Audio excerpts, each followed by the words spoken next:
ರಾಮನಗರ ಜಿಲ್ಲೆ ಬಿಡದಿ ಹೋಬಳಿಯ ಬಿ ಬನ್ನಿಕುಪ್ಪೆ ಗ್ರಾಮ ಪಂಚಾಯಿತಿ ವ್ಯಾಪ್ತಿಯಲ್ಲಿ ನಿನ್ನೆ ವಿಕಸಿತ ಕೃಷಿ ಸಂಕಲ್ಪ ಅಭಿಯಾನ ಆಯೋಜಿಸಲಾಗಿತ್ತು.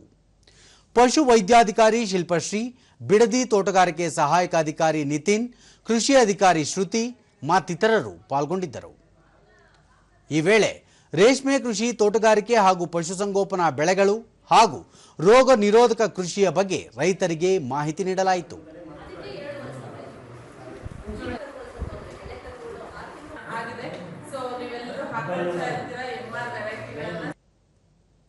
ರೈತ ಮಹದೇವಪ್ಪ, ಈ ಅಭಿಯಾನದಲ್ಲಿ ನಮ್ಮ ಸಮಸ್ಯೆಗಳ ಬಗ್ಗೆ ಚರ್ಚಿಸಿ ಪರಿಹಾರ ಸೂಚಿಸಲಾಗಿದೆ. ಸರ್ಕಾರದ ವಿವಿಧ ಯೋಜನೆಗಳ ಬಗ್ಗೆ, ಸೂಕ್ಷ್ಮ ಘಟಕ ನೀರಾವರಿ ಯೋಜನೆ ಹಾಗೂ ಇನ್ನಿತರ ಹೊಸ ತಂತ್ರಜ್ಞಾನಗಳ ಬಗ್ಗೆ ಮಾಹಿತಿ ನೀಡಲಾಯಿತು ಎಂದರು. ಸಭೆಗಳು ನಡೀಲಿ, ಮತ್ತೆ ನಮ್ಮ ಅಧಿಕಾರಿಗಳು ಬಂದು ಇತರ ಊರುಗಳಲ್ಲಿ ಮಾಡಿದಾಗ ರೈತರಿಗೆ ಅತಿ ಹತ್ರ ಒಂದು ಸೌಲಭ್ಯಗಳು ಸಿಗುವಂತ ಸವಲತ್ತು ಆಗುತ್ತೆ. ಮತ್ತೋರ್ವ ರೈತ ಶ್ರೀನಿವಾಸ ಮೂರ್ತಿ, ಕೃಷಿಯಲ್ಲಿ ರೈತರು ಎದುರಿಸುತ್ತಿರುವ ಸಮಸ್ಯೆಗಳ ಬಗ್ಗೆ ಚರ್ಚಿಸಿ ಸೂಕ್ತ ಪರಿಹಾರವನ್ನು ಅಧಿಕಾರಿಗಳು ಸೂಚಿಸಿದ್ದಾರೆ. ಯೋಜನೆಗಳು ಮತ್ತು ತಂತ್ರಜ್ಞಾನದ ಬಗ್ಗೆ ಮಾಹಿತಿ ನೀಡಲಾಗಿದೆ ಎಂದು ಹೇಳಿದರು. ಸವಲತ್ತು ಸಿಗುತ್ತೆ, ಜಾನುವಾರುಗಳಿಗೆ ಏನಾದ್ರು ತೊಂದರೆ ಆದ್ರೆ ಸರ್ಕಾರದಿಂದ ವತಿಯಿಂದ ಏನ್ ಸಿಗುತ್ತೆ ಅಂತ ಕೃಷಿ ಪಶುಪಾಲನಾ ಇಲಾಖೆಯವರು ಮತ್ತೆ ಈ ವಿಜ್ಞಾನ ಕೇಂದ್ರದಿಂದ ಏನೇನ್ ಸವಲತ್ತುಗಳು ಸಿಗುತ್ತೆ ಮತ್ತೆ ಯಾವ ತರದಲ್ಲಿ ನಿರ್ವಹಣೆ ಮಾಡಬೇಕು ಅನ್ನೋದನ್ನ ತಿಳಿಸ್ಕೊಟ್ಟಿದ್ದಾರೆ.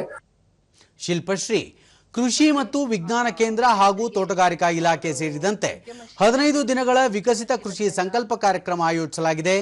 ರೈತರಿಗೆ ಉಪಯೋಗವಾಗುವ ಕಾರ್ಯಕ್ರಮ ಇದಾಗಿದ್ದು ಸದುಪಯೋಗಪಡಿಸಿಕೊಳ್ಳಬೇಕು ಎಂದು ಹೇಳಿದರು.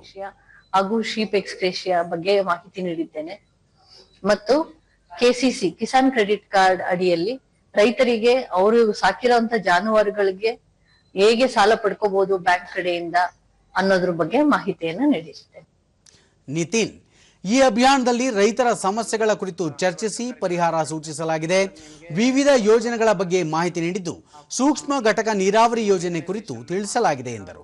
ಮಿಷನರೀಸ್ ಪರ್ಚೇಸ್ ಮಾಡ್ತಾ ಇದೀವಿ ಅಂತಂದ್ರೆ ಅದಕ್ಕೂ ನಿಮಗೆ ಸಬ್ಸಿಡಿ ಕೊಡ್ತೀವಿ. ಕೃಷಿ ಸಿಂಚಾಯಿ ಪ್ರಧಾನಮಂತ್ರಿ ಕೃಷಿ ಸಿಂಚಾಯಿ ಯೋಜನೆಯಲ್ಲಿ 90% ಸಬ್ಸಿಡಿ, ಹನಿ ನೀರಾವರಿಗಾಗಿ 90% ಸಬ್ಸಿಡಿ ನೀಡಲಾಗುತ್ತದೆ. ಶ್ರುತಿ, ಜಿಲ್ಲೆಯ ಪ್ರತಿ ಗ್ರಾಮ ಪಂಚಾಯಿತಿಯಲ್ಲೂ ಈ ಕಾರ್ಯಕ್ರಮ ಆಯೋಜಿಸುತ್ತಿದ್ದು ಕೃಷಿ ಮತ್ತು ತೋಟಗಾರಿಕೆ ಬಗ್ಗೆ ಹಾಗೂ ಕಡಿಮೆ ವೆಚ್ಚದಲ್ಲಿ ಹೆಚ್ಚು ಉತ್ಪಾದನೆ ಮಾಡುವ ಕುರಿತು ರೈತರಿಗೆ ಮಾಹಿತಿ ನೀಡಲಾಗುತ್ತಿದೆ ಎಂದರು. ತಾವು ಸದುಪಯೋಗ ಪಡಿಸಿಕೋಬೇಕು ಅಂತ ತಿಳಿಸಲಾಗುತ್ತದೆ. ಹಾಗೂ ಕೃಷಿ ಭಾಗ್ಯ ಯೋಜನೆಯಡಿ 10 ಮೀಟರ್ ಕೃಷಿ ಹೊಂಡದಿಂದ ಹಿಡಿದು 21 ಮೀಟರ್ ಕೃಷಿ ಹೊಂಡದವರೆಗೆ ಟಾರ್ಪಲಿನ್ ಕೃಷಿ ಹೊಂಡವನ್ನ ಮಾಡಿಕೊಂಡು ಸದುಪಯೋಗ ಪಡಿಸ್ಕೋಬೇಕು ಅಂತ